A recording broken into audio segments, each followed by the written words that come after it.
Winter holidays in the 1970s in America had a rhythm and anticipation that has been lost.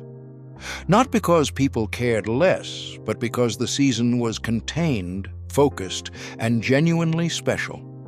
The holidays were concentrated into a few magical weeks rather than stretched across months. The 1970s were the last decade of pre-commercial holiday culture. Christmas did not begin until after Thanksgiving. Decorations appeared in December, not October. The build-up was intense but brief. The anticipation made everything more meaningful. This was before cable television multiplied entertainment options, before VCRS let you watch movies anytime, before shopping became year-round recreation. The winter holidays offered experiences you could not get any other time of year. Let's walk through what winter holidays were actually like in the 1970s in America. Let's step into that world. Thanksgiving set the season. Thanksgiving was when the holiday season officially began. Not October, not November 1st, Thanksgiving Day. The next day, Christmas decorations would appear in stores. Radio stations would begin playing Christmas music. The season had a clear starting point. The Macy's Thanksgiving Day Parade ended with Santa's arrival. Children would watch on television, knowing that Santa's appearance meant the Christmas season had officially started. The timing was magical because it was predictable. Thanksgiving dinner was elaborate and time-consuming. Families would gather at one house, usually the grandparents. The preparation began days in advance. The house would smell like turkey and pies. Multiple generations would crowd around dining room tables extended with card tables and folding chairs. The football games provided background entertainment. The Detroit Lions and Dallas Cowboys played every Thanksgiving. Men would watch between meal preparations. Children would play outside while adults cooked. The day had structure and tradition. Christmas preparation was deliberate. The Friday after Thanksgiving was when Christmas shopping began. Not Black Friday sales, just regular shopping at regular prices. Families would drive to downtown department stores or shopping centers. The stores would be decorated, but not frantic. Christmas shopping was planned and budgeted. Parents would make lists, set spending limits, and shop carefully over several weeks. The gifts were meaningful because money was limited. Every purchase was considered. The Sears Wishbook catalog arrived in late November. Children would spend hours circling items they wanted. The catalog was Christmas anticipation in paper form. You would study every page, comparing prices, dreaming about possibilities. Layaway programs let families buy gifts gradually. You would select items, make payments weekly, and pick everything up before Christmas. The layaway desk was busy through December with families managing their Christmas budgets. Decorations were personal and handmade. Christmas trees were cut fresh from lots that appeared in vacant spaces around town. The trees arrived on trucks from tree farms. You would walk among the trees, testing their freshness, finding the perfect one for your living room. Setting up the tree was a family event. Dad would wrestle it into the stand. Mom would string lights, large colored bulbs that got hot and sometimes burned out. Children would hang ornaments collected over years. Each ornament had a story. The tree smell filled the house, real pine scent that said Christmas was here. Pine needles would track throughout the house on shoes and socks. The mess was accepted as part of the experience. Outdoor decorations were minimal, maybe lights around the roofline, a wreath on the door. The giant inflatable displays and light competitions that would come later did not exist yet. Decorating was tasteful and restrained.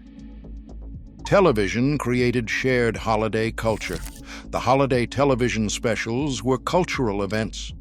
A Charlie Brown Christmas, Rudolph the Red-Nosed Reindeer and The Grinch Who Stole Christmas aired once a year on specific nights. Miss them, and you would wait until next year. Families would gather around the television to watch together. No recording capability meant you had to be present. The shared viewing created memories and traditions.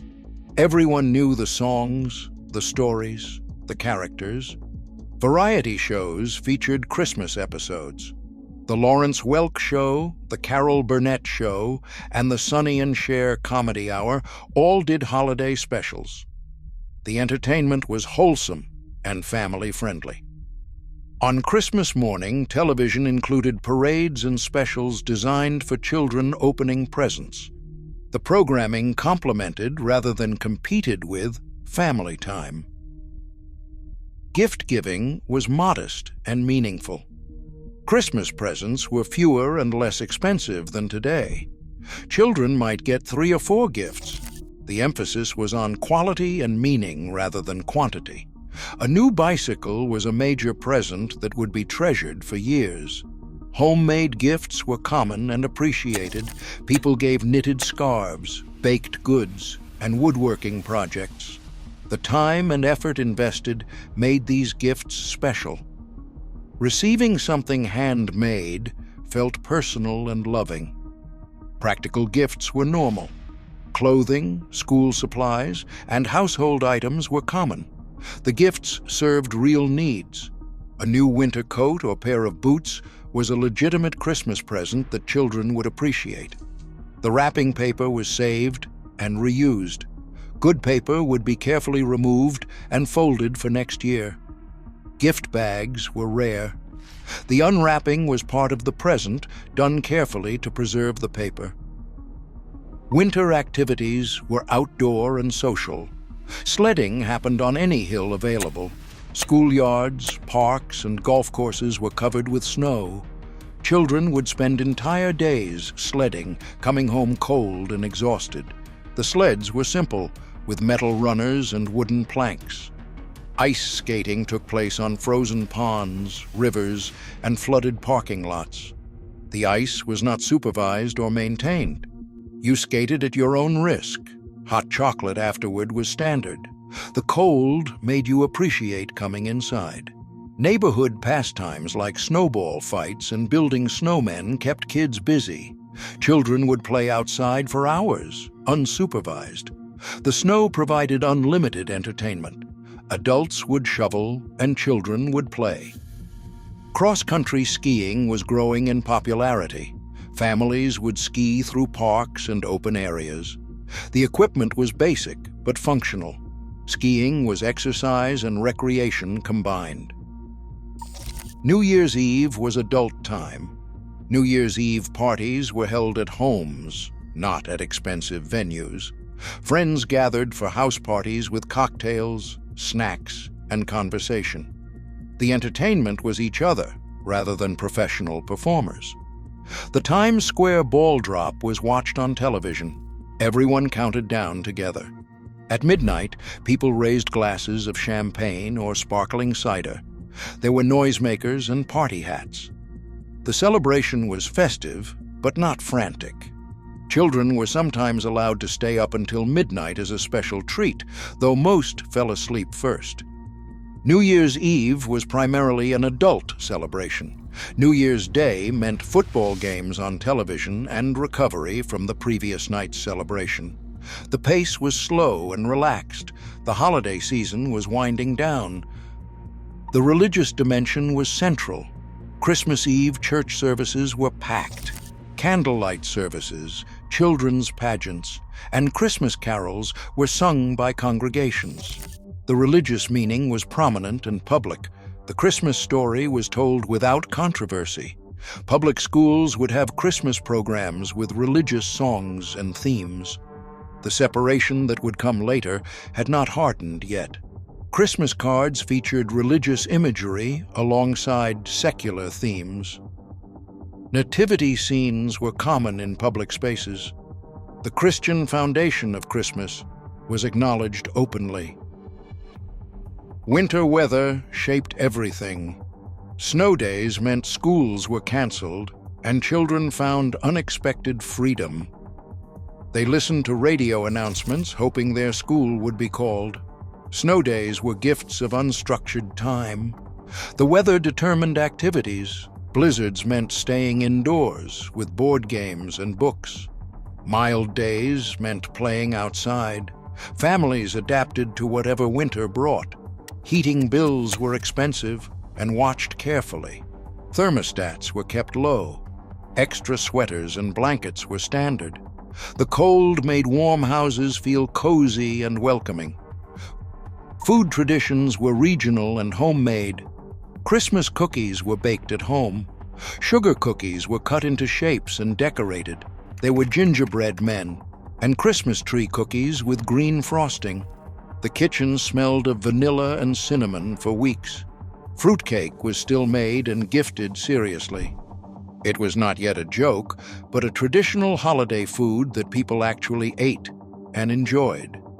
The dense, alcohol-soaked cake was considered special. Eggnog was made from scratch or bought from dairies. The thick, rich drink was served at holiday parties. Children were given non-alcoholic versions.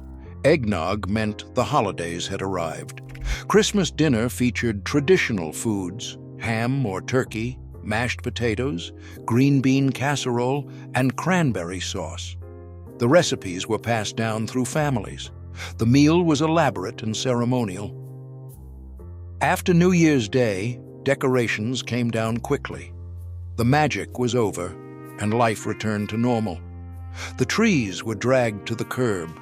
Ornaments were packed away until next year. January felt empty after the intense celebration. But the emptiness was part of the rhythm. The holidays were special because they ended. The anticipation could begin building again for next year. What defined the winter holidays of the 1970s was their containment and intensity. The season was brief but magical. The decorations were minimal but meaningful. The gifts were fewer but treasured. The shared culture created common experiences. Everyone watched the same specials. Everyone knew the same songs. Everyone participated in similar traditions. The holidays felt communal rather than individual.